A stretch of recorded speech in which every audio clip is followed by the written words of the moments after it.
शनिदेव अपनी ही राशि कुंभ में 30 जून 2024 को वक्री हो चुके हैं और वो यहाँ पर 139 दिनों तक वक्री रहेंगे, यानी 15 नवंबर 2024 तक।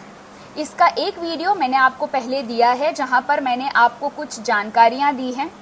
इस वीडियो में मैं आपको डिटेल में बताऊंगी कि इसका हम पर तथा देश और दुनिया पर क्या प्रभाव पड़ने वाला है। सबसे पहले बात करते हैं नक्षत्र की। शनिदेव फिलहाल पूर्व भाद्रपद नक्षत्र में हैं और वो यहाँ पर अक्टूबर तक रहेंगे। इसके बाद वो वक्री होते होते शतभिषा नक्षत्र में चले जाएंगे।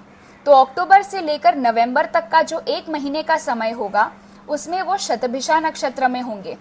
उसका हम पर क्या प्रभाव पड़ेगा इसका मैं आपको उस समय पर अलग वीडियो बनाकर जरूर दूंगी। फिलहाल बात करते हैं पूर्व भाद्रपद नक्षत्र की।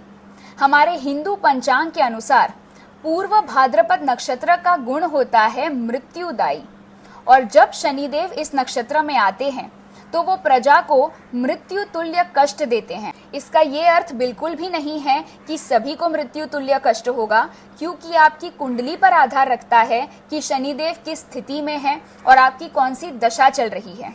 लेकिन जिन लोगों की शनि की साढ़े साती, शनि की ढैया, शनि की पनौती या फिर शनि की दशाएं चल रही है और शनिदेव आपकी कुंडली में कमजोर स्थिति में है, तो आपको इस समय में चुनौतियों का सामना करना पड़ेगा। अब देखिए, शनिदेव कर्मों के और न्याय के देवता हैं। तो मान लीजिए शनिदेव आपकी कुंडली में कमजोर भी हैं, लेकिन अगर आपने अच्छे कर्म किए हैं तो आपको कम चुनौतियों का सामना करना होगा और आपको अच्छे कर्मों का फल भी शनिदेव जरूर देंगे। धीरे धीरे देंगे, पर देंगे जरूर। पूर्व भाद्रपद नक्षत्र के स्वामी ग्रह हैं गुरु। गुरु और शनि दोनों ही शिक्षक हैं, लेकिन गुरु एक सौम्य शिक्षक हैं और शनिदेव एक कठोर शिक्षक हैं। दोनों एक दूसरे से एकदम विपरीत है। गुरु आपको थियरी पढ़ाते हैं और शनिदेव आपको सीधा प्रैक्टिकल रियल लाइफ प्रॉब्लम्स में डाल देते हैं ताकि आप वहां से सीखें, और गुरु आपको किताबों से सिखाते हैं। गुरु आपको समझाते हैं, शनिदेव आपकी परीक्षा लेते हैं। अब गुरु आपके अंदर महत्वाकांक्षा पैदा करते हैं, आपको एम्बिशियस बनाते हैं, क्योंकि गुरु का काम होता है किसी भी चीज की बढ़ोतरी करना। और शनिदेव आपको डिसिप्लिन में रहना सिखाते हैं। वो आपको अपनी सीमा में रहना सिखाते हैं, जमीन से जुड़े रहना सिखाते हैं। ग्रहों की स्थिति को देखते हुए फिलहाल शनि और सूर्य के बीच शनिदेव ज्यादा बलवान हैं। तो अगर आप कुछ कर रहे हैं और उसे बड़ा बनाना चाहते हैं या फिर आप जीवन में प्रगति पाना चाहते हैं, एक स्टेप से दूसरे स्टेप पर जाना चाहते हैं, तो आपको चुनौतियां पार करनी होंगी। आपको ये साबित करना होगा कि आप जो मांग रहे हैं, जो आप पाना चाहते हैं, उसके आप लायक हैं। यानी इस समय में अगर आप कोई भी कार्य करेंगे तो उसमें विलंब जरूर होगा। आपके प्लानिंग के हिसाब से, आपकी एक्सपेक्टेशंस के हिसाब से कार्य नहीं होगा। इसीलिए आपको हमेशा ही एक प्लान बी के साथ तैयार रहना होगा। और इस समय में हिम्मत तो आपको बिल्कुल भी नहीं हारनी है। प्रयत्न करते रहना है, क्योंकि सफलता आपको मिलेगी जरूर, लेकिन देरी से। आपने जो सोचा हुआ टाइम है उस हिसाब से आपको शायद सफलता ना मिले, लेकिन मिलेगी जरूर, इस बात को ध्यान में रखिएगा। साथ ही पूर्व भाद्रपद नक्षत्र टोना टोटका, वशीकरण, काला जादू, नकारात्मक शक्तियों को दर्शाता है। तो इस समय में कुछ ऐसी नकारात्मक शक्तियां होंगी जो आपका ध्यान भटकाएगी आपके लक्ष्य से। आपको कोई ऐसी उलझनों में फंसा देगी जिसके चलते आप जो कार्य कर रहे हैं उस पर आपका ध्यान बिल्कुल भी नहीं रहेगा। आपको हो सकता है कि नज़र जल्दी लग जाए, तो आप बीमार भी पड़ सकते हैं, जिसके चलते आप जो कार्य कर रहे हैं उसमें विलंब हो जाए या फिर उसमें कोई ऐसी परेशानी आ जाए जिसके चलते वो कार्य हो ही ना पाए। तो ऐसे समय में आपको इस तरीके की नकारात्मक शक्तियों से अपने आप को बचाकर रखना होगा। सबसे ज्यादा चुनौतीपूर्ण समय 16 अगस्त से लेकर 16 सितंबर तक होगा, जब शनिदेव अपनी ही राशि सिंह में होंगे। और कहने को तो पिता पुत्र, लेकिन एक दूसरे के परम शत्रु सूर्य और शनि एक दूसरे के ठीक आमने सामने होंगे इन 30 दिनों के अंतराल में।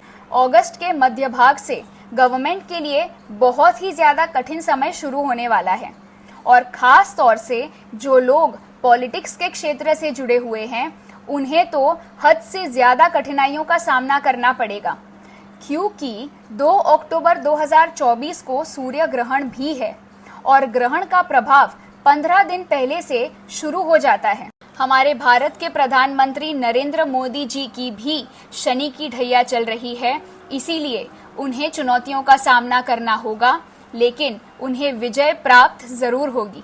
अब 2 चीजें हैं। शनि की तीसरी दृष्टि पड़ रही है मंगल पर, जो कि अपनी ही राशि मेष में बैठे हुए हैं और बलवान स्थिति में है। लेकिन जब भी शनि और मंगल का किसी भी तरीके से संबंध बनता है तो वो एक विस्फोटक योग का निर्माण करते हैं। साथ ही पूर्व भाद्रपद नक्षत्र के स्वामी ग्रह गुरु धर्म के कारक होते हैं, तो इस समय पर कई जगहों पर धर्म के नाम पर दंगे फसाद हो सकते हैं। टेररिस्ट अटैक होने की भी संभावनाएं बहुत ज्यादा बढ़ जाती हैं। इसके साथ साथ जो धार्मिक स्थल हैं वहां पर भी ध्यान रखने की जरूरत होगी। ना ही सिर्फ अटैक से जुड़ी हुई, पर हो सकता है कि प्राकृतिक आपदाओं के कारण भी समस्याएं हो सकती हैं, जैसे लैंडस्लाइड होना, बाढ़ के कारण जनहानि होना। इस समय में शेयर मार्केट एकदम पहले तेजी से ऊपर जाएगा और फिर धम से गिरेगा। लेकिन क्रिप्टो करेंसी, इसमें तो मैं आपसे कई सालों से कह रही हूं कि निवेश करिए। आने वाले समय में क्रिप्टो करेंसी से ही आपका बेड़ा पार हो सकता है। तो क्रिप्टो करेंसी आपको बढ़ती हुई दिखाई देगी, उससे कई लोगों को मुनाफा होगा। पूर्व भाद्रपद नक्षत्र बहुत बड़े परिवर्तन को दर्शाता है, ट्रांसफॉर्मेशन का कारक होता है। और जैसा कि मैंने आपसे कहा कि आने वाले 30 सालों की नींव इन 139 दिनों में रखी जाएगी, तो आपके निजी जीवन में तथा देश और दुनिया में बहुत बड़े बड़े बदलावों के लिए तैयार हो जाइए। 2 बड़े बदलाव तो मुझे अभी से दिख रहे हैं कि सेल्फ ड्रिवन गाड़ियां आम हो जाएंगी और साथ ही कई जगहों पर रोबोट्स मनुष्य को रिप्लेस कर देंगे।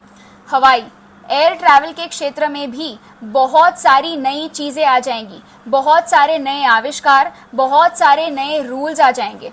साथ ही शनिदेव क्योंकि जुडिशियल सिस्टम लीगल क्षेत्र को दर्शाते हैं, तो वहां पर भी बहुत सारे बदलाव देखने को मिलेंगे।